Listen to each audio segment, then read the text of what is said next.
सल्लेउराको छाता हेर्न सक्नुहुन्छ। फक्रेपछि चाहिँ यति ठुलो हुन्छ। सेतो सल्लेउराको कोपिला, यो चाहिँ पयालोवाला guys. Hello guys, welcome to my new blog. आज चाहिँ म बिहानै च्याउ खोज्नको लागि जङ्गलतिर जाँदैछु। मैले चाहिँ सुरुवाती चरणमै भेटाइसकेको छु। कोपिला हुन लागेको रहेछ। यो च्याउ चाहिँ सल्लेउरा च्याउ हो। यसको यो कोपिला झन् धेरै मिठो हुन्छ छाताको तुलनामा। सेतो सल्लेउरा चाहिँ हो यो। एकदम मजाले फक्रिसकेको छ यो च्याउ चाहिँ पहिला यस्तो हुन्छ कोपिला हुने बेला। यहाँ भित्र चाहिँ बाट चाहिँ च्याउ बन्दै जान्छ, देख्न सक्नुहुन्छ।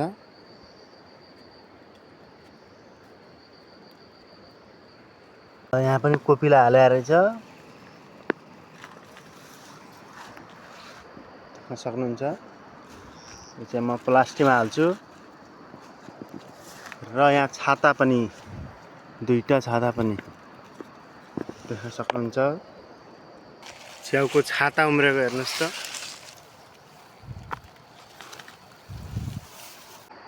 यो चाहिँ पयालोवाला गाइज, पयालोवाला सल्लेउरा।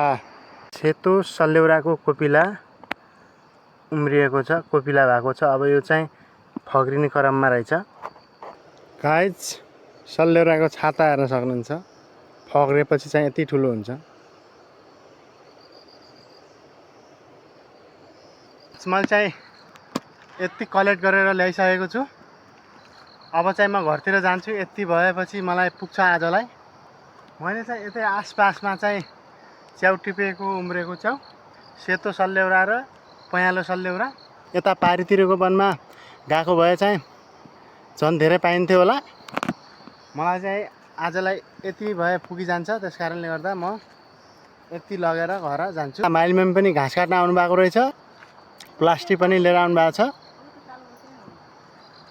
अब घाँस काट्दै अलि च्याउ भेटेपछि च्याउ टिप्नु नि होला माइलीमम्मीले। म त यतै आसपासमा। तलतिर पुग्यो काफल बुटाउँदा तल पुग्यो। छाता मात्रै छ, फुल टिपिया रहेछ कि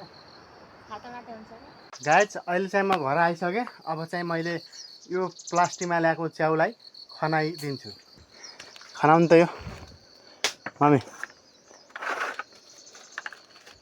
मम्मीले चाहिँ खनाउन लाग्नु भएको छ सल्लेउरा च्याउलाई। पयालो र सेतो छ हामीसँग। छाता मात्रै धेरै भयो। छाता भन्दा पनि यो कोपिला चाहिँ राम्रो हुन्छ, छिटो गल्दैन पकाउँदाखेरि।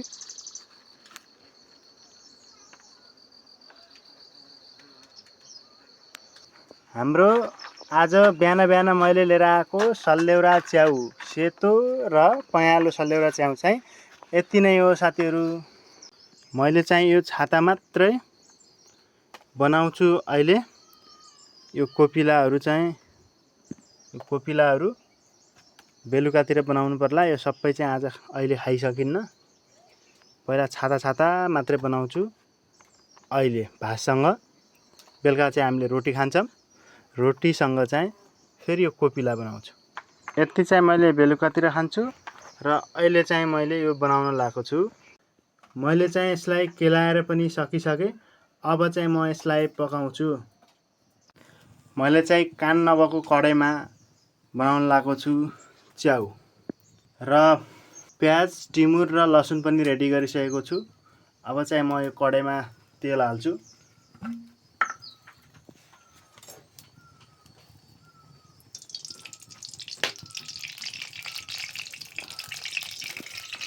तेल हालिसकेको छु। अब चाहिँ मैले यसमा प्याज हाल्छु।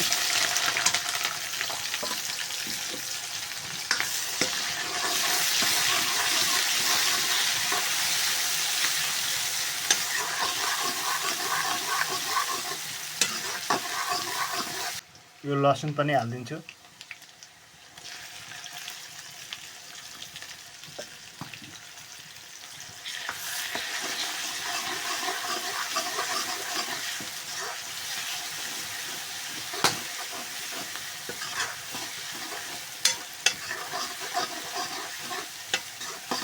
हल्का बेसार पनि हाल्दिएँ।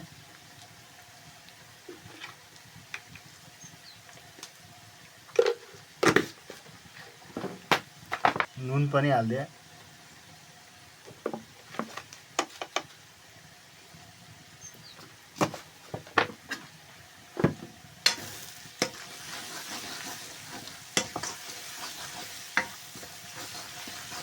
अब यो च्याउलाई पनि हालिदिन्छु।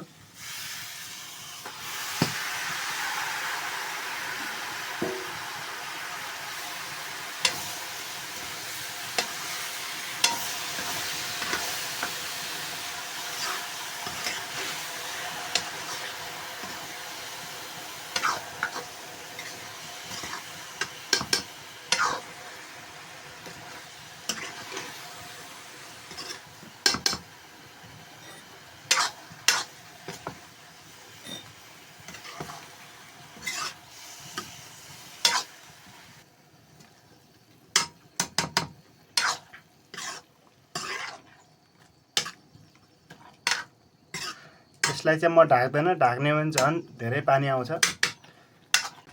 पिसेको खुर्सानी र टिमुर पनि हालिदिन्छु मैले।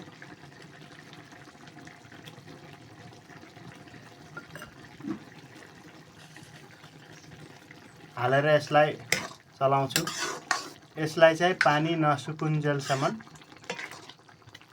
पकाउँछु। यो चाहिँ अब रेडी हुन लागेको छ। यस्तो भइसक्यो।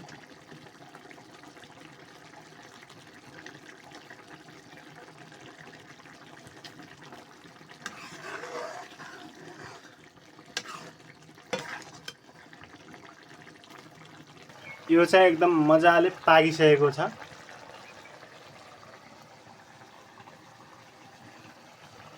अब चाहिँ म यसलाई आगोबाट निकाल्छु। यो चाहिँ एकदम रेडी भइसक्यो।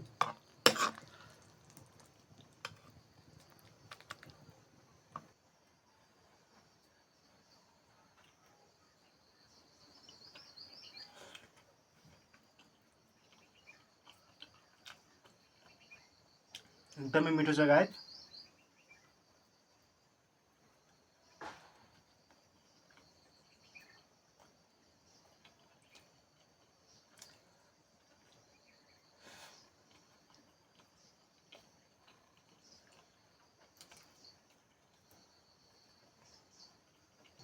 ल मैले चाहिँ आँप ल्याएर पनि काटेर अब खानको लागि रेडी गराएको छु।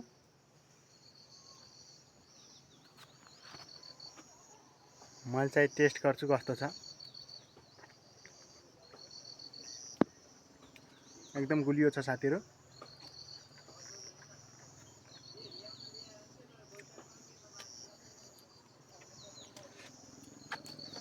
देख्न सक्नुहुन्छ। मैले फेरि घाँस काट्न जाँदा लिएर आउनुभयो च्याउ।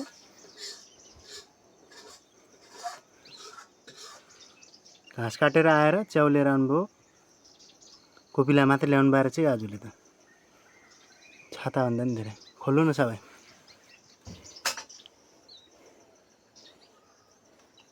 च्याउ हुने भयो त।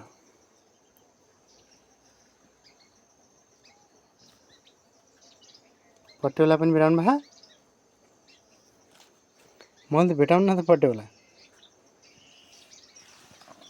ल पट्टेउला नि उम्रेर छ त।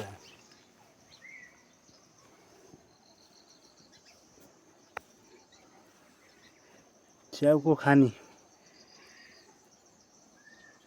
सल्लेउरा र पट्टेउला लिएर आउनु भएको रहेछ मम्मीले। त्यही हो साथीहरु, आजको भिडियोलाई चाहिँ म यतातिर इन्डिङ गर्न चाहन्छु। How do you like my video? Don't forget to comment and subscribe. Thank you so much for watching my video. See you in the next video. Bye bye guys.